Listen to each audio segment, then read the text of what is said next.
Welcome back to Off the Record. I'm in conversation with Bharatanatyam and Kuchipudi exponent Ananda Shankar Jayant, who's also a cancer conqueror. She's feisty, she's outspoken. She's been telling me how she battled with the disease. She's in remission now, and you seem to be doing just fabulous.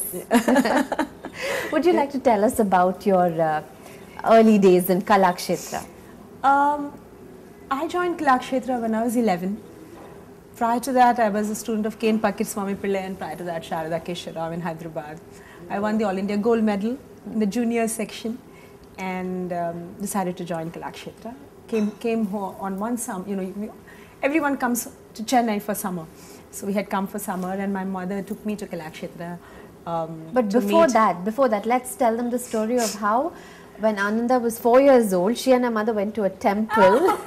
You read about it? I read about it, and apparently somebody in the temple told your mother the teacher who I started learning from, Sharada Keshara, she said, she's got large eyes, you must teach her dance. So my mother said, but I'm not from Hyderabad, so please tell me, I'm from Tamil Nadu. Tell me whom I'm trying to teach her. Then I'll teach her. So that was quite cute. So you started at 4? Yeah. You were 4 years old, okay. And then came Swami Pillai, and then came to Kalakshetra. So one summer, my mother took me to Kalakshetra.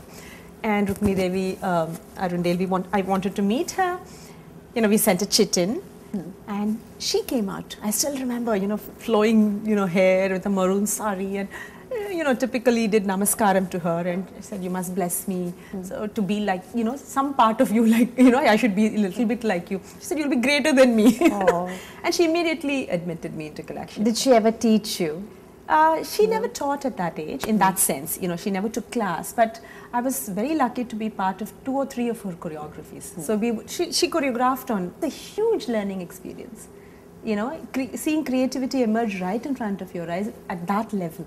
So you did your schooling in the school on campus and this course? No, actually mine is a very checkered story in school. See, I was already in class 9, I was underaged. In St. Anne's in Sikandrabad, and I got into Kalakshetra. And Kalakshetra had this very odd thing that they didn't have, Rukmini Devi wanted me to do full-time dance. And the school had 8th class or 10th class, they didn't have a 9th. It was something funny, one school had 8th, one school had 10th, so I did private metric, private matriculation, 10th, 11th, correspondence pre-university, correspondence BCom from Delhi University. And you did the 6-year diploma, PG diploma in Kalakshetra. So simultaneously I did all my education privately. Yeah, that's another very admirable thing about you, because Ananda has an MPhil in art history and a PhD in culture and tourism. And she is an IRS officer, still working and teaching and dancing and choreographing and battling cancer and not looking like you have done all of this. Okay. So where do you get all this energy from? I think it's my dance. In fact, my whole strength to fight cancer came from my dance. The reason is I completely focused on my dance. I brought pinpointed laser sharp focus into my dance world, whether it was teaching, whether it was choreography, whether it was traveling, performing. That helped me pull out from something that could, that could suck you. Cancer can suck you. The misery and the trauma that the mind can go through during such a thing. The physical body goes through. And the medication is so strong. Yes. So that can suck you into a whirlpool, that you vortex. You don't want to go there. So the only way to deal with it was to not go there, and the only way to not be able to go there is to focus on something else. And for me, dance did that. So dance for me has been, I think, my biggest strength, my biggest strength. And that's how I've been able to, get there. So after your training in Kalakshetra, you went back to Hyderabad and started your own school in 79, right? Yes, I started in 79, and it just happened, my mother was a teacher in one of the school, in a school called Keys High School.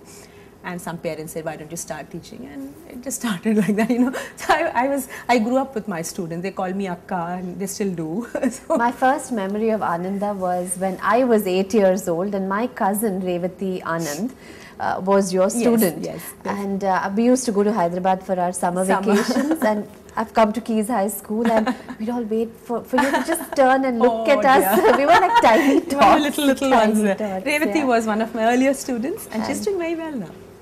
Yeah. So what is it like to teach and to perform? Are you able to do this juggling act well, or do you have somebody who teaches I do instead have of you? teachers who teach, because mine is a full-fledged institution now.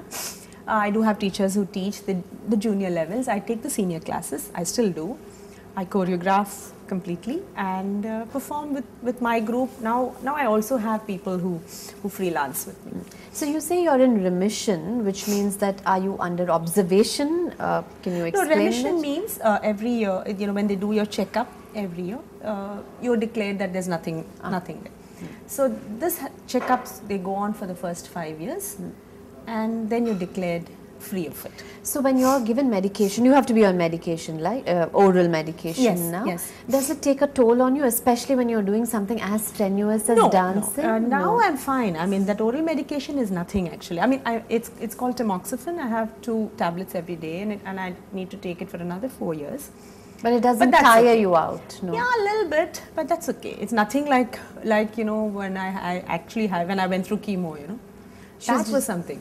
Because you were telling me that you've just come back from Greece and Corfu. That was last year. That was 2009, July and August. So you continue to practice every day? Yes. And you make sure you don't do anything like late nights, and you keep a watch, right? No, I mean, lifestyle has been always like this, I don't really do too much of the pub hopping, as you would say. I don't even do it at all. Yes, normal South Indian lifestyle. I'm a vegetarian, so dance, of course, and of course I go to work. I teach. We rehearse at 6 in the morning, 6 a.m. because that's the best way. You beat traffic, you beat meetings, you beat getting caught by your officer telling you to stay back for a meeting. You finish everything in the morning, so you finish rehearsals the first thing in the morning. Well, we're not done with this conversation yet. It is so interesting. So do come back after the break and join us on Off the Record. I'm in conversation with renowned Bharatanatyam and Kuchipudi exponent Ananda Shankar Jayant.